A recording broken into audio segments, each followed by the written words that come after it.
બાપુ એક પ્રેરક પ્રસંગ છે. એક સાસુમાં રોજ મંદિરે જતા, ભગવાનને ભોગ પ્રસાદી ધરાવતા અને એક દિવસ બીમારીના કારણે મંદિરે નથી જઈ શકતા. વહુને કહે છે કે આ ભોગ પ્રસાદી તું મંદિરે ભગવાનને ધરાયો.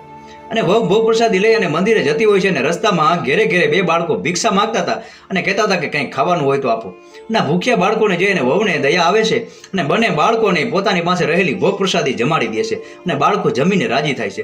અને વહુ પોતાને ઘેરે આવીને સાસુમાને કહે છે કે સાસુમા મને ક્ષમા કરજો, આજની ભોગ પ્રસાદી ભગવાનને નથી ધરાવી શકી. અને સાસુ કહે છે કેમ? એટલે વહુ કહે છે કે રસ્તામાં બે ભૂખ્યા બાળકો હતા, ઘરે ઘરે ભિક્ષા માંગતા હતા અને મને એના પર દયા આવી, મેં ભોગ પ્રસાદી બાળકોને જમાડી દીધી. હવે તમારે મને જે સજા કરવી કરો.